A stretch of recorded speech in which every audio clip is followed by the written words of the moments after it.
اسلم صاحب اندر سے کمرے کو کونڈی لگا رہے تھے اور میری جان نکلتی جا رہی تھی۔ میں مجبوری میں اس کام کو راضی ہوئی تھی اور اپنا حجاب اتار کر جسم فروشی کے کام پر آئی تھی، اور اب میرے سامنے بار بار موت کا خیال آ رہا تھا۔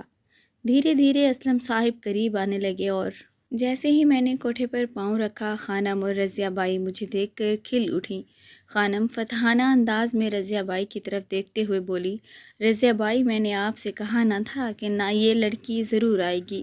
پیسہ چیز ہی ایسی ہے جو بڑے بڑے عزت والوں کو یہاں تک آنے پر مجبور کر دیتی ہے۔ رضیہ بائی نے دونوں ہاتھوں سے تالی بجائی تو کچھ لڑکیاں اسی وقت ان کے کمرے میں حاضر ہو گئیں۔ رضیہ بائی بولی، جاؤ اس لڑکی کو لے جا کر تیار کر دو، آج ہمارے کچھ خاص مہمان آ رہے ہیں، اگر وہ خوش ہو گئے تو سمجھو ہماری تو گویا قسمت کھل جائے گی۔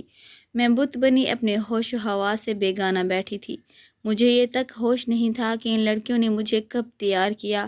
جیسے ہی میری نظر آئینے پر گئی تو میں دیکھتی ہی رہ گئی، کیونکہ میں نے خود کو بہت عرصے بعد یوں آئینے میں دیکھا تو دیکھتی ہی چلی گئی، کیونکہ میں بے حد خوبصورت لگ رہی تھی۔ مجھے دیکھتے ہی خانم بولی، جتنی تم خوبصورت لگ رہی ہو، تمہیں دیکھنے والا پہلی نظر میں ہی تم پر دل ہار بیٹھے گا۔ رضیہ بائی بولی، جاؤ اسے کمرے میں چھوڑ آؤ، آج کے خاص مہمان آتے ہی ہوں گے۔ میں کمرے میں تنہا زرد پڑتی رنگت کے ساتھ بار بار دروازے کی اور دیکھ رہی تھی۔ کچھ دیر کے بعد دروازہ کھلا تو میرے دل کی دھڑکنیں بے ترتیب ہونے لگیں۔ میں نظریں جھکائے بیٹھی تھی، میں نہیں جانتی تھی کہ وہ شخص کون تھا، لیکن وہ جیسے ہی اندر آیا اس نے اندر سے کمرے کی کنڈی لگا دی۔ مجھے اپنی جان نکلتی ہوئی محسوس ہو رہی تھی۔ میں مجبوری میں اس کام کو راضی ہوئی تھی، اور اس کام کو کرنے کے لیے میں نے اپنا حجاب تک اتار دیا۔ اب میرے سامنے بار بار موت کا خیال آ رہا تھا۔ جوں ہی وہ انسان میرے قریب آنے لگا تو دیکھ کر میرے پاؤں تلے زمین نکل گئی، کیونکہ وہ تو میرا باپ شروع سے ہی بہت رحم دل شخص تھا۔ یہی وجہ تھی کہ اس نے کبھی خود کے بارے میں نہیں بلکہ خود سے چھوٹے بہن بھائیوں کے بارے میں سوچا، مگر وہ یہ نہیں جانتے تھے یہی بھائی اور ان کی بیوی ان کی بیٹی کے ساتھ کیا صورت کریں گے۔ میں 10 سال کی تھی جب میرے ابا ایک حادثے کا شکار ہو کر ہمیں اپنے بھائیوں کے رحم و کرم پر چھوڑ کر اس دنیا سے چل بسے۔ ہم ماں بیٹی کی تو گویا دنیا ہی اجڑ گئی۔ ایک قیامت تھی جو ہم پر برپا ہوئی تھی۔ جس دن ابا اس دنیا سے رخصت ہوئے، اس دن سے میرے ددیال والوں کے ظلم ہم پر شروع ہو گئے۔ میرے ابا کے جانے کے بعد ان کا بھیانک چہرہ ہمارے سامنے آیا۔ وہ کاروبار جو میرے ابا نے شروع کیا تھا وہ بھی میرے چچا اور تایا نے ہڑپ لیا۔ اب ہم دونوں ماں بیٹی کے رحم و کرم پر تھے۔ ابا کی وفات کے بعد میرے ننھیال والوں نے اماں کو ساتھ چلنے کے لیے کہا تو اماں نے یہ کہہ کر انکار کر دیا کہ اس گھر سے میرے شوہر کی بہت سی یادیں وابستہ ہیں، میں اسے چھوڑ کر کہیں نہیں جاؤں گی۔ اماں کی اس بات سے میرے ددیال والے بہت خوش تھے، کیونکہ یہ مفت کی نوکرانی جو مل رہی تھی۔ سارا دن اماں چاچی اور دادی کی چاکریوں میں لگی رہتی۔ وہ ان دونوں کو خوش رکھنے کی ہر ممکن کوشش کرتی۔ وہ دونوں اماں کو 100 طرح کی باتیں سناتی۔ اماں کے پاس آنسو بہانے کے سوا کوئی اور چارہ نہیں تھا۔ میں چاہ کر بھی اماں کو دکھوں کا مداوا نہیں کر سکتی تھی۔ ابا کو اس دنیا سے رخصت ہوئے کافی دن گزر چکے تھے۔ صبح ہی اماں نے مجھے سکول کے لیے تیار کیا اور تایا ابو سے بولی، بھائی جان آپ بچوں کو سکول چھوڑنے جائیں گے تو انایا کو بھی چھوڑنا۔ تایا نفرت امیز نگاہوں سے میری طرف دیکھتے ہوئے بولے، رہنے دو، بس پڑھ لیا جتنا پڑھنا تھا، اسے گھر میں رکھو، گھر کے کام کاج میں تمہارا ہاتھ بٹایا کرے گی۔ اماں بولی، لیکن بھائی صاحب یہ ابھی بچی ہے، اس کے تو پڑھنے لکھنے کے دن ہیں، کام کاج کے لیے تو پوری زندگی پڑی ہے، پڑھ لکھ جائے گی تو آپ کے ساتھ مل کر اپنے باپ کا کاروبار سنبھالے گی۔ تایا اماں کی طرف دیکھتے ہوئے بولے، تم کس کاروبار کی بات کر رہی ہو؟ اس کاروبار میں تو تم لوگوں کا کوئی حصہ نہیں ہے، یہ سب کچھ ہم دونوں بھائیوں کے نام ہے۔ اماں بولی، بھائی صاحب ایسا نہ کہیں، یہ تو آپ بھی اچھی طرح جانتے ہیں کہ آپ کے بھائی نے اس کاروبار کو بلندیوں تک پہنچانے کے لیے کتنی محنت کی ہے، اب آپ اس کی بیٹی سے اس کا حق نہ چھینیں۔ چچا نے ہاتھ کے اشارے سے اماں کو چپ رہنے کا اشارہ کیا اور اپنے بچوں کو لے کر چلے گئے، اور میں کھڑی انہیں دیکھتی رہ گئی۔ میں اماں کی ٹانگوں سے لپٹتے ہوئے بولی، اماں کیا اب میں کبھی سکول نہیں جاؤں گی؟ اماں نے میرے ماتھے پر بوسہ دیتے ہوئے کہا، نہیں میری بچی، میں تمہیں ضرور اسکول بھیجوں گی، میں آج ہی اس بارے میں تمہارے چچا سے بات کروں گی، مجھے یقین ہے وہ میری بات ضرور سنیں گے۔ اس کے بعد اماں نے چچا سے میری پڑھائی کے بارے میں بات کر لی اپنی بیوی کی باتوں میں آ کر چچا نے اماں کو باتوں باتوں میں بہت ذلیل کیا۔ میں کمرے کے باہر کھڑی ساری باتیں سن رہی تھی۔ جیسے میں یہ سب کچھ دیکھ اور سن رہی تھی میں سہم گئی۔ جیسے ہی اماں باہر آئی تو میں ان سے لپٹ گئی۔ اماں مجھے اٹھائے کمرے میں لے گئی تو میں معصومانہ انداز میں بولی، اماں کیا اب ہمیں ان لوگوں کی باتیں سننا پڑیں گی؟ کیا میں کبھی بھی سکول نہیں جا پاؤں گی؟ تو اماں مجھے اپنے سینے سے لگائے پھوٹ پھوٹ کر رونے لگی۔ وہ میرے بال سنوارتے ہوئے بولی، دیکھو عنایا، جتنا تم نے پڑھ لیا کافی ہے۔ اب میں چاہتی ہوں کہ میری بیٹی ہر وقت میرے ساتھ رہے۔ تمہارے ابا تو مجھے چھوڑ کر چلے گئے، لیکن اب میں تمہیں خود سے دور نہیں کرنا چاہتی۔ میں جانتی تھی کہ اماں یہ سب کچھ کیوں اور کس وجہ سے بول رہی ہیں۔ اگلے دن چچا اپنی پوری فیملی کو لے کر گھومنے کے لیے باہر گئے تو ان کے بچوں نے وہاں سے بہت اچھے اچھے کھلونے خریدے۔ میں حسرت بھری نگاہوں سے ان کھلونوں کو دیکھ رہی تھی۔ میرا جی چاہ رہا تھا کہ قریب جا کر میں بھی ان کے ساتھ کھیلوں۔ جیسے ہی میں چچا کے بچوں سے کھیلنے کے لیے ان کے پاس گئی تو چاچی نے مجھے بازو سے پکڑ کر جھٹک دیا، جاؤ جا کر اپنی ماں کے ساتھ کام کرو۔ چچا جو کبھی میرے لاڈ اٹھایا کرتے تھے خاموشی سے اپنی بیوی کی حرکت کو دیکھتے رہے مگر منہ سے کچھ نہ بولے۔ اس دن میرا دل خون کے آنسو رویا۔ ہم ماں بیٹی کی اس گھر میں نوکروں جیسی حیثیت تھی، حالانکہ ہم اس گھر اور اس جائیداد میں برابر کے حصے دار تھے۔ اس کے باوجود ہمیں ایسا محسوس کروایا جاتا کہ جیسے ہم لاوارث ہوں۔ میری چاچی اور تائی اماں کو لاکھوں باتیں سناتی تھیں مگر مجال ہے اماں کے منہ سے کوئی بات نکلتی ہو۔ شروع ہی سے اماں بہت صابر تھیں۔ انہوں نے کبھی بھی ابا کے اور اپنے بہن بھائیوں میں فرق نہیں کیا، بلکہ ہمیشہ ابا کے بہن بھائیوں کو آگے رکھا اور انہیں ساتھ لے کر چلی۔ اور بدلے میں کیا ملا؟ ذلت اور ذلت، جو ابا کے جانے کے بعد ہی شروع ہو گئی تھی۔ کوئی دن ایسا نہ ہوتا جب تائی اور چچی اماں کے ساتھ برا برتاؤ نہ کرتی۔ اگر کہیں کسی کام میں بھی ذرا کوتاہی ہو جاتی تو ہم دونوں ماں بیٹی کو اس گھر سے نکالنے کی دھمکی دی جاتی، جسے سن کر اماں سہم جاتی، کیونکہ اس گھر کے سوا اماں کے پاس کوئی دوسرا ٹھکانہ نہیں تھا۔ اماں اپنی جان کی فکر کیے بغیر دن رات ان لوگوں کی خدمت میں لگی رہتی۔ میں نے کبھی بھی اماں کے منہ سے کوئی گلہ یا شکوہ نہیں سنا، بلکہ وہ خاموشی سے ہر ایک کا ظلم اور زیادتی برداشت کرتی رہیں۔ تایا نے اس قدر ظلم کی انتہا کر دی کہ جو ملازم ابا نے گھر کے کام کے لیے رکھے تھے تایا نے انہیں چھٹی کروا دی اور سارا بوجھ اماں پر ڈال دیا۔ ایک دن تائی نے اماں کو گھر کے سامان کے لیے پیسے دیے اور بولی، جاؤ بازار سے جا کر یہ سامان لے آؤ، خبردار اگر ذرا بھی ہیرا پھیری کی۔ اماں خاموشی سے سر ہلاتے ہوئے بازار چلی گئیں۔ اماں کے جانے کے بعد چاچی مسلسل اماں کو آوازیں دے رہی تھیں۔ میں ڈرتے ڈرتے چاچی کے کمرے میں گئی۔ مجھے دیکھے بنا چاچی بولی، جاؤ میرے لیے چائے بنا کر لاؤ، میرے سر میں شدید درد ہو رہا ہے۔ میں کچن میں تو اکثر اماں کے ساتھ رہا کرتی تھی مگر کبھی بھی اماں نے مجھے چولہے کے آس پاس جانے نہیں دیا تھا۔ میں نے جیسے تیسے کر کے چائے بنائی اور چاچی کے پاس لے گئی۔ جیسے ہی چاچی نے چائے کا ایک گھونٹ بھرا تو انہوں نے غصے میں چائے زمین پر گرا دی۔ میں جو چاچی کے پاس ہی کھڑی تھی، چائے میرے پاؤں میں گری اور میں جلن سے چلانے لگی۔ چاچی کو مجھ پر ذرا رحم نہ آیا۔ میں روتی ہوئی اماں کے کمرے میں چلی گئی۔ جلن کے مارے میں تڑپ رہی تھی مگر کسی کو میری پرواہ نہ تھی۔ جیسے ہی اماں کو میری آواز سنائی دی تو اماں وہیں پر سامان پھینکتے ہوئے کمرے میں دوڑی۔ وہ مجھے اپنے سینے سے لگاتے ہوئے بولی، عنایا کیا ہوا؟ میری بچی کو کیوں رو رہی ہو؟ اماں کو دیکھ کر میرے ضبط کا باندھن ٹوٹ گیا۔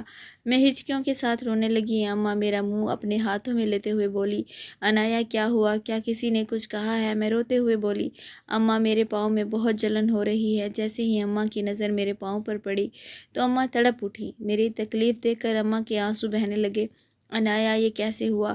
میں اشارہ کرتے ہوئے بولی، اماں چاچی نے چائے بنانے کے لیے کہا تھا مگر جیسے ہی میں نے چاچی کو چائے بنا کر دی شاید انہیں چائے پسند نہیں آئی اور انہوں نے میرے اوپر گرا دی۔ اس دن پہلی مرتبہ میں نے اماں کو اونچی آواز میں بات کرتے سنا۔ اپنے لیے کبھی انہوں نے کسی سے اس طرح بات نہیں کی تھی، لیکن میری تکلیف دیکھ کر ان سے رہا نہ گیا اور وہ چاچی سے لڑ پڑی۔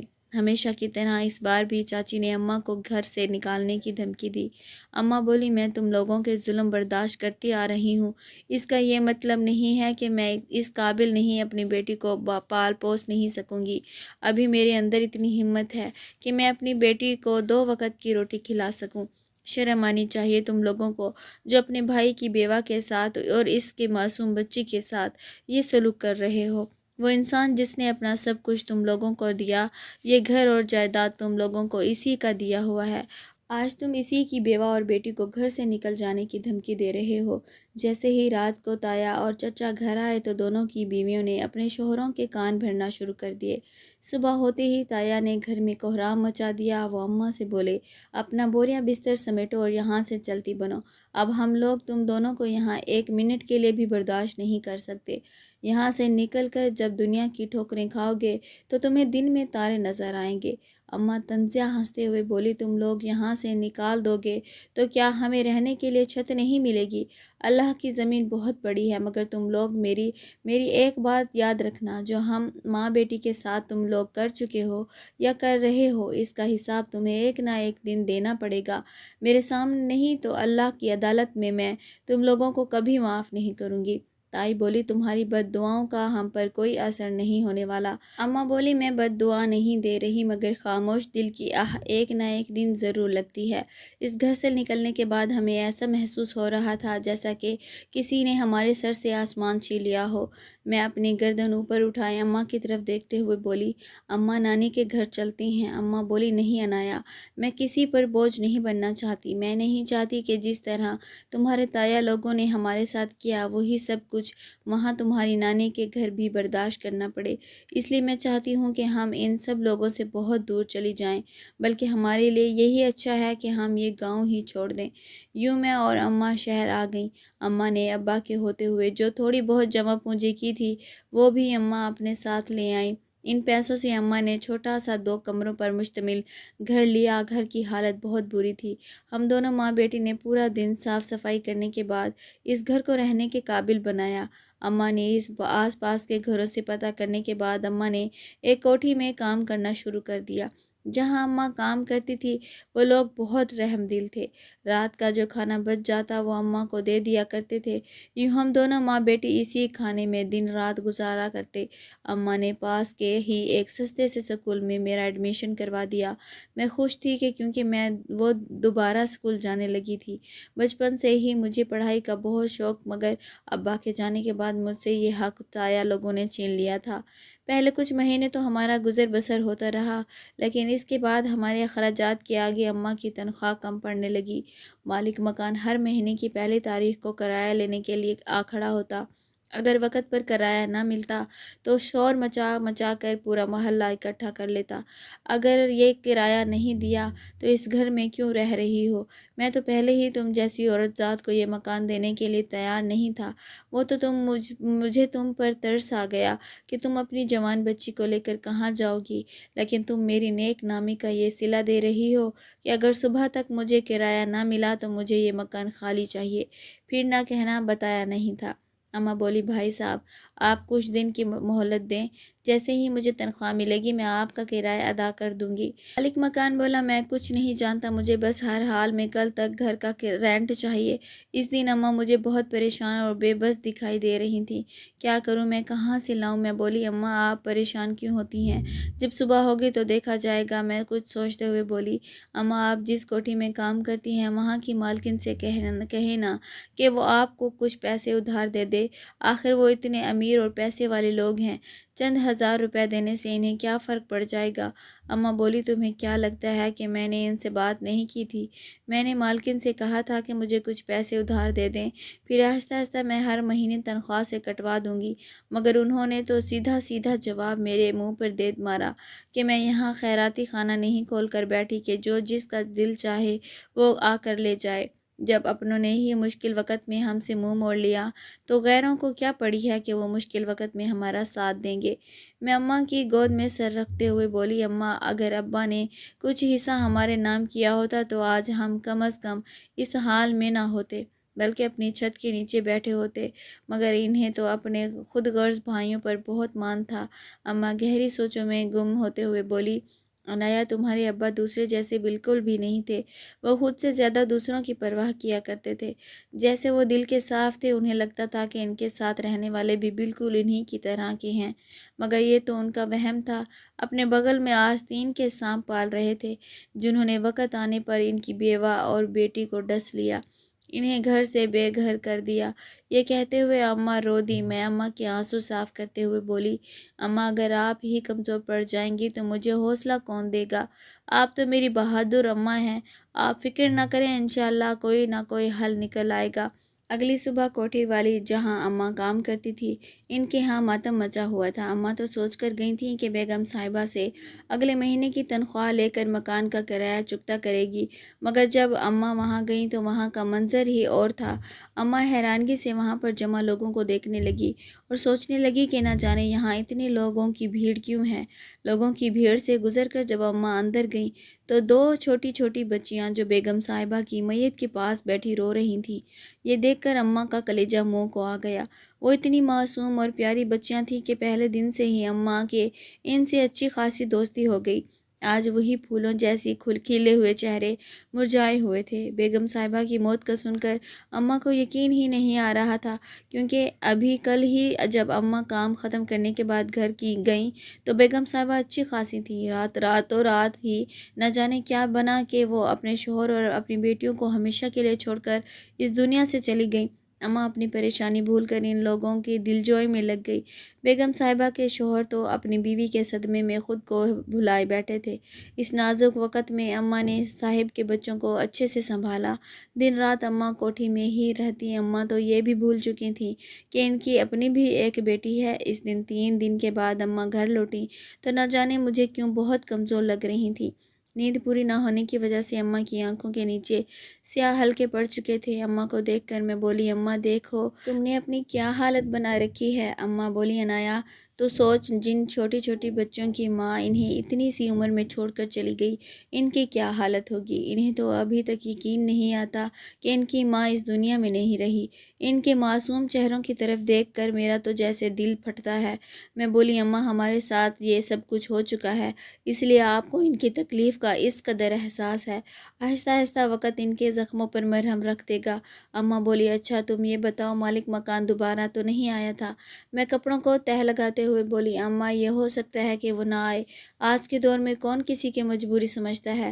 پھر بھی میں نے ان سے کہہ دیا تھا کہ اماں نے آج بیگم صاحبہ سے تنخواہ لینی تھی، لیکن انہیں کیا معلوم تھا کہ ان کے جانے سے پہلے ہی بیگم صاحبہ یہ دنیا چھوڑ کر چلی جائے گی۔ اب کچھ دن تو آپ کو صبر کرنا پڑے گا، کیونکہ اتنی جلدی اماں ان سے تنخواہ کے بارے میں بات کرتی تو اچھی نہیں لگتی۔ تو وہ خاموشی سے چلے گئے۔ اماں ویسے مجھے امید نہیں تھی، مجھے تو ڈر تھا کہ دوبارہ سے مالک مکان شور مچا کر محلہ نہ اکٹھا کر لے۔ اماں بولی، عنایا مجھے بہت تھکاوٹ ہو گئی ہے، میں آرام کرنے کے لیے کمرے میں جا رہی ہوں، اور یہ کچھ پیسے ہیں گھر کے خرچے کے لیے رکھ لو، میرا کیا پتا کہ میں کل بھی آ سکوں گی یا نہیں۔ میں بولی، اماں مجھے آپ کی بنا بہت ڈر لگتا ہے، مجھے اکیلی کو یہ گھر کاٹ کھانے کو دوڑتا ہے۔ اماں ویسے آپ ایک کام کیوں نہیں کرتی، آپ مجھے اپنے ساتھ ہی لے جایا کریں، وہاں میں کام میں بھی آپ کا ہاتھ بٹا دیا کروں گی، اور جب تک آپ وہاں رہا کریں گی آپ کے ساتھ ہی رہ لیا کروں گی۔ اماں بولی، نہیں عنایا، تم اپنے گھر کی 4 دیواری میں ہی محفوظ ہو، ویسے بھی میں نہیں چاہتی کہ میں اپنی جوان بیٹی کو اپنے ساتھ ساتھ لے کر پھروں، میں کوشش کیا کروں گی کہ شام ہوتے ہی گھر آ جاؤں۔ اگلے دن نہ جانے اماں کو کیا ہوا، اماں سے اٹھا ہی نہیں جا رہا تھا۔ میں اماں کو جگاتے ہوئے بولی، اماں اٹھے نا، کیا آج بھی نہیں جانا؟ اماں اپنی آنکھوں پر بازو رکھتے ہوئے بولی، پتہ نہیں عنایا، میری طبیعت ٹھیک نہیں ہے، اٹھنے کی کوشش کر رہی ہوں لیکن مجھ سے نہیں اٹھا جا رہا، میں آج کام پر نہیں جا سکوں گی۔ میں بولی، اماں آپ کو ابھی بھی کام کی پڑی ہے۔ ان میں اماں کو بازو سے پکڑ کر اٹھاتے ہوئے بولی، چلیں ڈاکٹر کے پاس چلتے ہیں۔ مگر اماں کے لیے تو جیسے ہلنا محال تھا، ان میں ہمت ہی نہیں تھی کہ وہ چارپائی سے نیچے اتر سکیں۔ بہت کوشش کے بعد سہارا دے کر میں نے اماں کو کھڑا کیا اور گلی کے اینڈ پر موجود کلینک میں ڈاکٹر کے پاس لے گئی۔ ڈاکٹر نے انجیکشن لگا کر اماں کو کچھ دوائیں دیں، لیکن اماں کو ان سے بھی کچھ فرق نہ پڑا۔ دن بہ دن اماں کی طبیعت بگڑتی جا رہی تھی، جو کہ میری پریشانی میں مزید اضافہ کر رہی تھی۔ نہ تو میرے پاس اتنی رقم تھی کہ میں اماں کو ہسپتال لے جاتی، ان 2-4 دنوں میں ہی گھر میں کھانے کے لالے پڑ گئے۔ ایک دن میں اماں سے بولی، اماں کیوں نہ میں آپ کی جگہ جا کر اس کوٹھی میں کام کروں؟ اماں بولی، نہیں عنایا، کوئی ضرورت نہیں، میں کل سے خود ہی کام پر جایا کروں گی، اب میں اتنی بھی بیمار نہیں کہ اپنی جگہ تمہیں لوگوں کے گھروں میں کام کے لیے بھیجا کروں۔ میں بولی، لیکن اماں آپ کی طبیعت اس بات کی اجازت نہیں دیتی اور پھر اولاد ہی مشکل وقت میں اپنے ماں باپ کا سہارا بنتی ہے۔ بہت مشکلوں سے میں نے اماں کو کام کرنے کے لیے منایا۔ جب میں وہاں گئی تو میری آنکھیں اتنا خوبصورت گھر دیکھ کر کھلی کی کھلی رہ گئی۔ جب میں اندر داخل ہوئی تو نہ جانے وہ کون شخص تھا جو اخبار پڑھنے میں مصروف تھا۔ مجھے دیکھ کر بولا، آپ کون اور آپ وہاں اندر کیا لینے جا رہی ہیں؟ میں نے اپنا تعارف کروایا۔ میری ماں بیمار ہے اور میں ان کی جگہ کام کروں گی۔ اماں کا سن کر وہ انسان فکر مندی سے اماں کے متعلق پوچھنے لگا، کیا ہوا ان کو؟ میں اپنی نظریں جھکائے ہاتھ مسلتے ہوئے بولی، پتہ نہیں، مگر دن بدن اماں کی طبیعت بگڑتی جا رہی ہے۔ وہ تو آج بھی ضد کر رہی تھی کہ وہ خود ہی کام پر آئیں گی، مگر میں نے انہیں منع کر دیا کہ آپ کی طبیعت اب اس بات کی اجازت نہیں دیتی کہ آپ کوٹھی میں جا کر کام کریں، اس لیے صاحب ان کی جگہ میں آئی ہوں۔ جو بھی کام ہے آپ مجھے بتا دیں، میں آپ کو یقین دلاتی ہوں کہ میں آپ کو کبھی بھی شکایت کا موقع نہیں دوں گی، سارا کام اچھے سے کروں گی۔ صاحب بولے، اچھا تم اندر کچن میں جاؤ اور جو بھی کام تمہیں سمجھ آئے وہ کر لو۔ اب یہاں اس گھر میں اور تو کوئی عورت ہے نہیں اور مجھے گھر کے کاموں کا کچھ پتہ نہیں۔ میں جانے کے لیے آگے بڑھی تو صاحب بولے، سنو، تمہارا نام کیا ہے؟ میں بولی، عنایہ۔ مجھے ایسا کسی غیر مرد کے سامنے اپنا نام بتانا بہت عجیب سا لگ رہا تھا۔ صاحب بولے، میرے لیے چائے بنا کر لاؤ۔ میں جی کہتی ہوئی کچن میں چلی گئی۔ اس قدر خوبصورت کچن میں نے اپنی زندگی میں پہلی مرتبہ دیکھا تھا۔ وہاں ہر چیز وافر مقدار میں پڑی تھی۔ میں حویلی میں رہنے والے لوگوں کی قسمت پر رشک کرنے لگی۔ مجھے حویلی میں کام کرتے ہوئے کافی دن ہو چکے تھے، مگر صاحب نے تنخواہ دینے کا نام نہ لیا۔ تو ایک دن میں نے خود ہی صاحب سے بات کرنے کا سوچا۔ میں بات کرنے کے لیے صاحب کے کمرے کی طرف گئی۔ اس سے پہلے کہ میں دروازے پر دستک دیتی، مجھے اندر سے کسی کے رونے کی آواز آنے لگی۔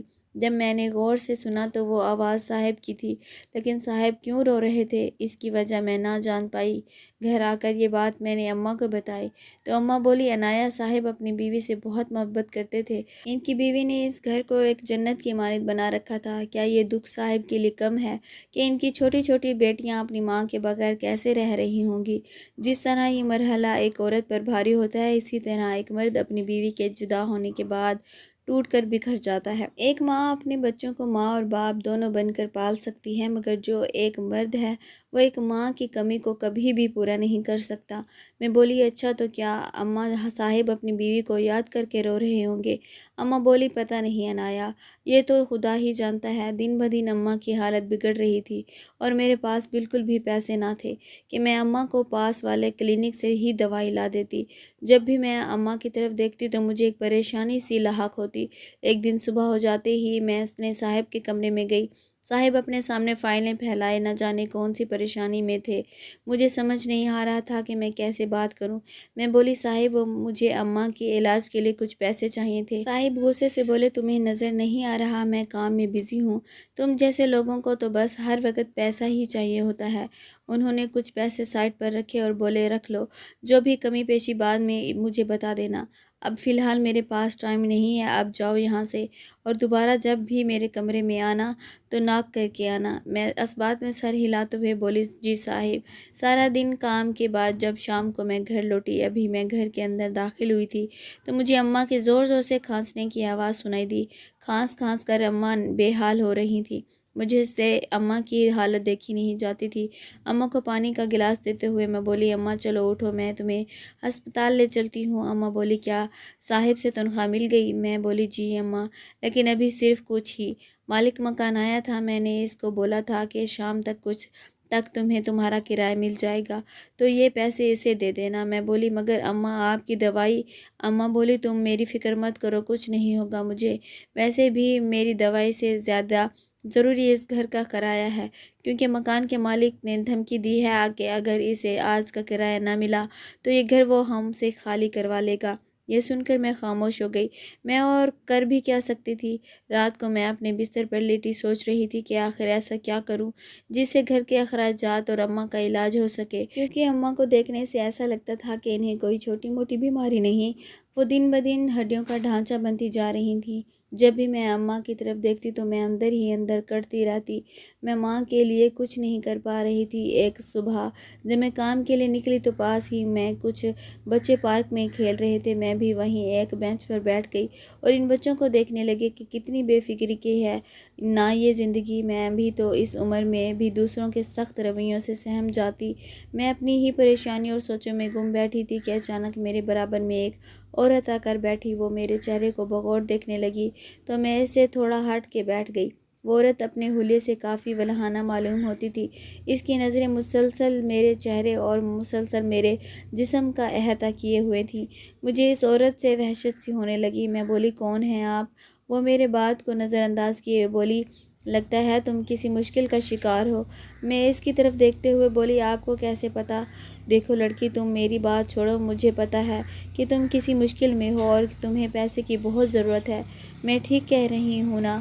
میں نے سر ہلانے میں ہی اکتفا کیا۔ وہ کہنے لگی، اگر تم چاہو تو میں تمہیں ایک ایسے کام پر لگا سکتی ہوں جہاں صرف پیسہ ہی پیسہ ہے، اور اس کے لیے تمہیں محنت بھی کرنے کی ضرورت نہیں، کیونکہ تم حسین ہی اس قدر ہو کہ کوئی بھی تمہارے لیے لاکھوں لٹا دے گا۔ مجھے اس عورت کے ارادے کچھ ٹھیک نہیں لگ رہے تھے۔ اس کے باوجود میں بولی، مجھے کیا کرنا ہوگا؟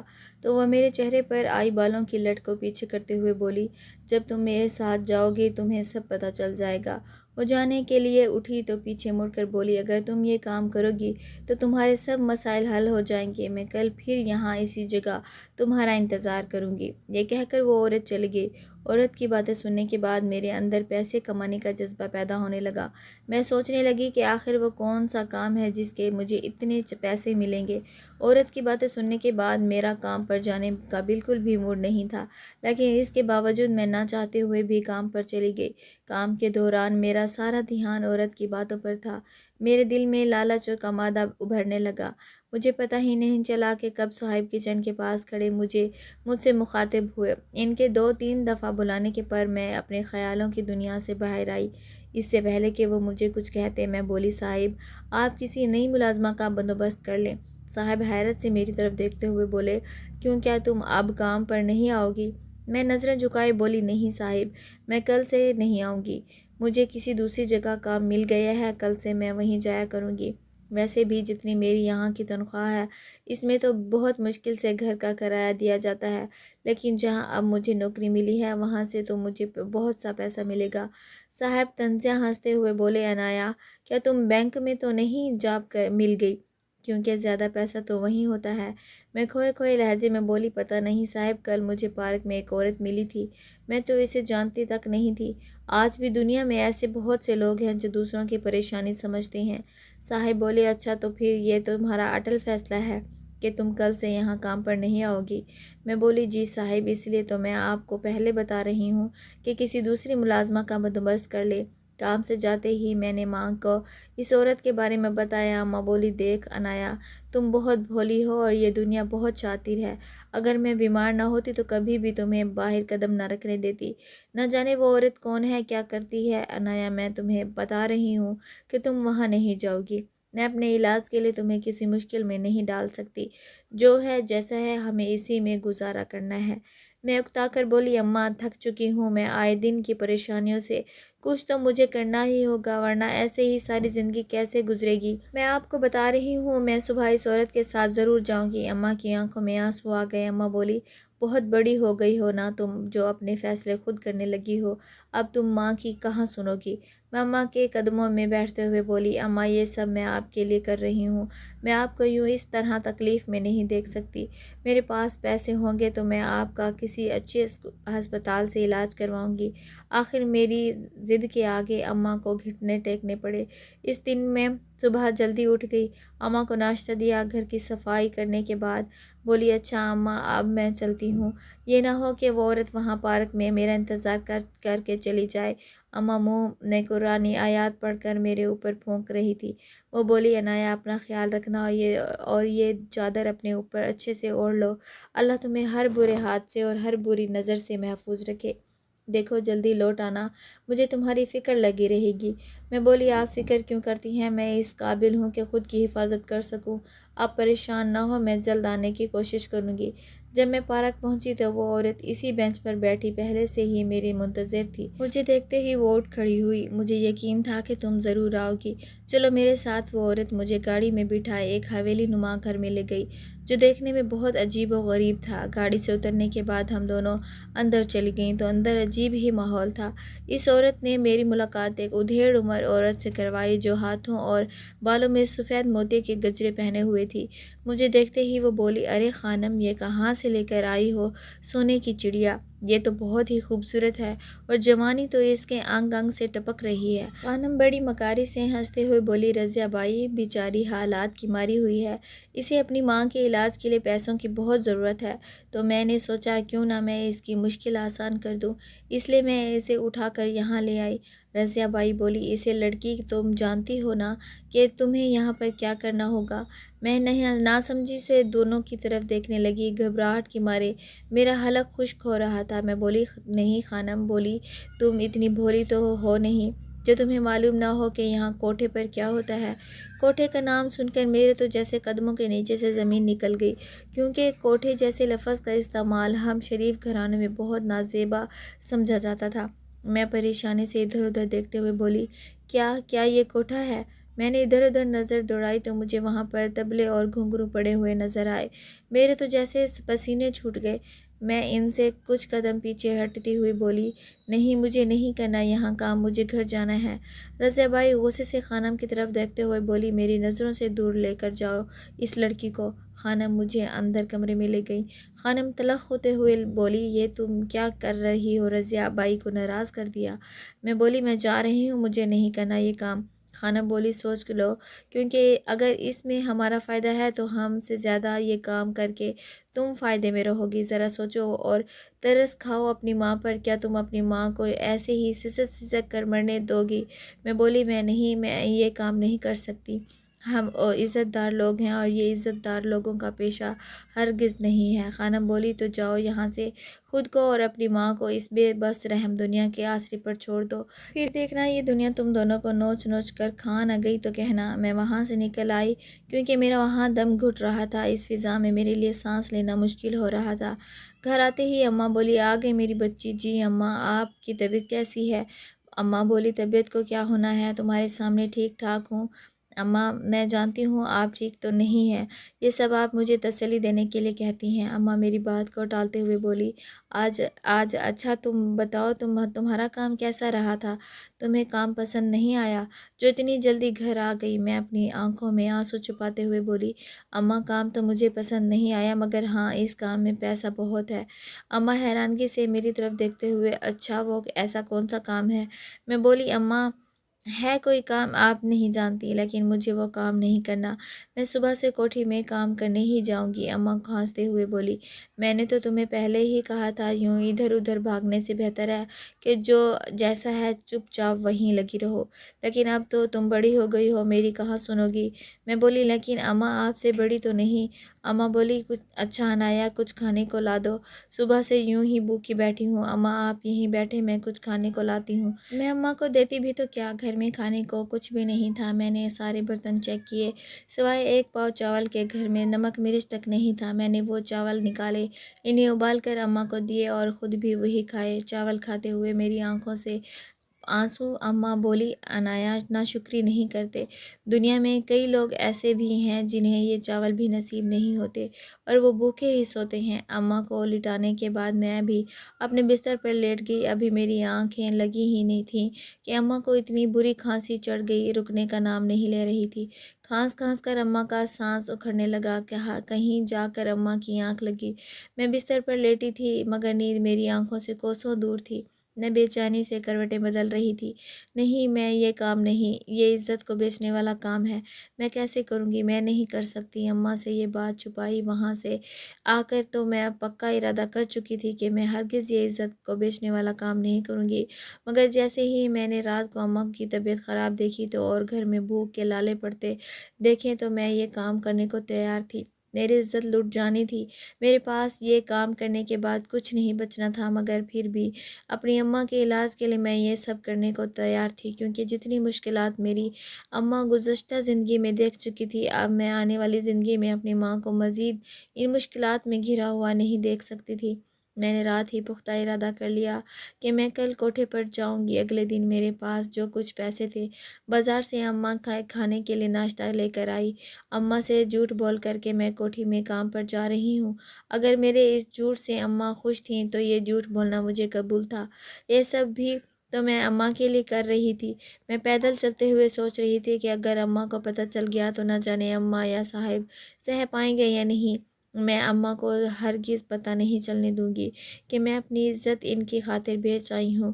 بہت سے سوال تھے جو میرے اندر اٹھ رہے تھے۔ کیا میں عزت دار گھر کی بیٹی ہوں؟ یہ نازیب کام میرے لیے کسی جنگ کو فتح کرنے سے کم نہیں تھا۔ جیسے ہی میں نے کوٹھے پر پاؤں رکھا، خانم اور رضیہ بائی مجھے دیکھ کر کھل اٹھی۔ خانم فتحانہ انداز میں رضیہ بائی کی طرف دیکھتے ہوئے بولی، رضیہ بائی، میں نے آپ سے کہا تھا نا کہ یہ لڑکی ضرور آئے گی۔ پیسہ چیز ہی ایسی ہے جو بڑے بڑے عزت والوں کو یہاں تک آنے پر مجبور کر دیتی ہے۔ رضیہ بائی نے دونوں ہاتھوں سے تالی بجائی تو کچھ لڑکیاں اسی وقت ان کے کمرے میں حاضر ہو گئیں۔ رضیہ بائی بولی، جاؤ اس لڑکی کو تیار کر کے لے آؤ، آج ہمارے کچھ خاص مہمان آ رہے ہیں، اگر وہ خوش ہو گئے تو سمجھو ہماری تو گویا قسمت کھل جائے گی۔ میں بت بنی اپنے ہوش و حواس سے بیگانہ بیٹھی تھی۔ مجھے یہ تک ہوش نہیں تھا کہ ان لڑکیوں نے مجھے کب تیار کیا۔ جیسے ہی میری نظر آئینے پر گئی تو میں دیکھتی ہی رہ گئی، کیونکہ میں نے خود کو بہت عرصے بعد یوں آئینے میں دیکھا تھا تو دیکھتی ہی چلی گئی، کیونکہ میں بے حد خوبصورت لگ رہی تھی۔ مجھے دیکھتے ہی خانم بولی، جتنی تم خوبصورت لگ رہی ہو تمہیں دیکھنے والا پہلی نظر میں ہی تم پر دل ہار بیٹھے گا۔ رضیہ بائی بولی، جاؤ اسے کمرے میں چھوڑ آؤ، آج خاص مہمان آتے ہی ہوں گے۔ میں کمرے میں تنہا زرد پرتی رنگت کے ساتھ بار بار دروازے کی اور دیکھ رہی تھی۔ کچھ دیر کے بعد دروازہ کھلا تو میرے دل کی دھڑکنیں بے ترتیب ہونے لگیں۔ میں نظریں جھکائے بیٹھی تھی۔ میں نہیں جانتی تھی کہ وہ شخص کون تھا، لیکن وہ جیسے ہی اندر آیا، اس نے اندر آتے ہی کمرے کو کنڈی لگا دی۔ مجھے اپنی جان نکلتی ہوئی محسوس ہو رہی تھی۔ میں مجبوری میں اس کام کو راضی ہوئی تھی، اور اس کام کو کرنے کے لیے میں نے اپنا حجاب تک اتار دیا۔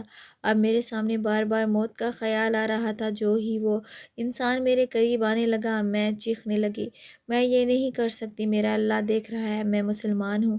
یہ سنتے ہی وہ انسان بھڑک گیا اور میرے ساتھ زبردستی کرنے لگا۔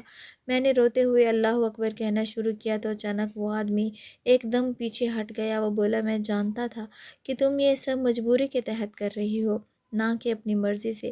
مجھے وہ آواز جانی پہچانی لگی۔ جیسے ہی میں نے نظر اٹھا کر دیکھا وہ تو کوٹھی والے اسلم صاحب تھے۔ ان کو دیکھ کر شرم کے مارے میں زمین میں گڑے جا رہی تھی۔ میں اپنی صفائی دینے لگی، صاحب میں نے یہ سب جان بوجھ کر نہیں کیا، گھر میں بیمار ماں پڑی اور کچھ کھانے کے لیے بھی نہیں، حالات سے تنگ آ کر میں یہ انتہائی قدم اٹھانے کے لیے یہاں آئی تھی، مگر میرا ضمیر مجھے جھنجھوڑتا رہا کہ یہ غلط ہے۔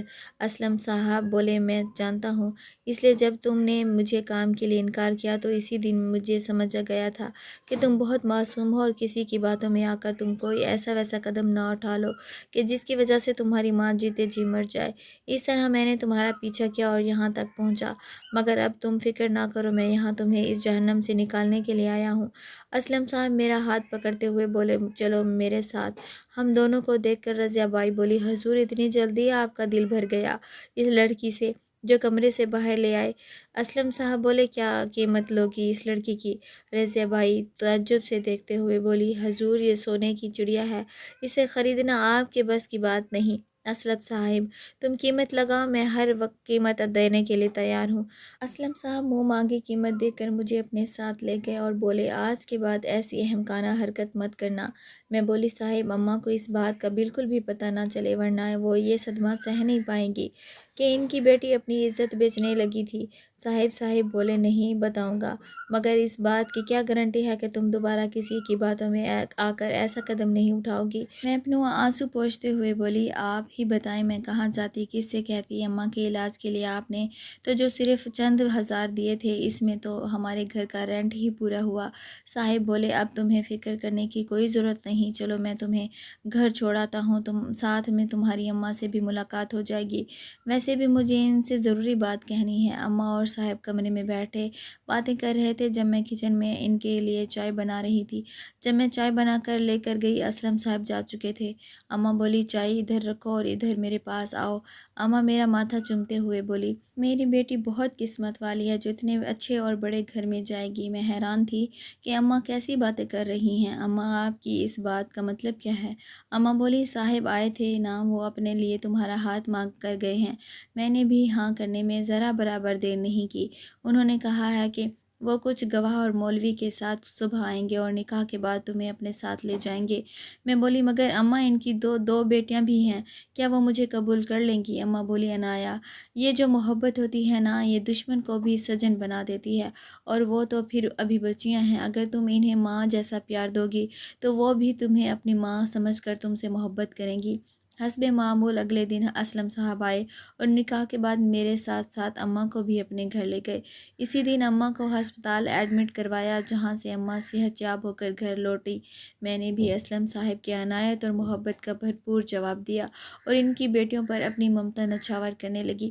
اسلم صاحب کا میری زندگی میں آنے کے بعد جہاں مجھے اپنی زندگی بے رنگ اور پھیکی لگتی تھی، اب رنگوں سے بھرپور لگنے لگی تھی، اور یہی رنگ میں نے ان کے پورے گھر میں بکھیر چکی تھی۔ اور ان رنگوں کو بکھرنے کے بعد بدلے مجھے اسلم صاحب اور ان کی بیٹیوں نے بے تحاشا محبت دی کہ آج میں اپنی زندگی بہت خوبصورت طریقے سے گزار رہی ہوں، جس میں میری دونوں بیٹیوں اور اسلم صاحب کا ساتھ ہے، اور میں یہ ساتھ پا کر خود کو دنیا کی خوش قسمت ترین عورت تصور کرتی ہوں۔ پیارے ناظرین، کہانی پسند آئے تو ویڈیو کو لائک اور ہمارے چینل سچی کہانی اردو کو سبسکرائب کرنا نہ بھولیں تاکہ آپ کو مزید کہانی اور واقعات مل سکیں۔ آپ کے خیالات ہمارے لیے اہم ہیں تو کمنٹس میں اپنی رائے ضرور شیئر کریں۔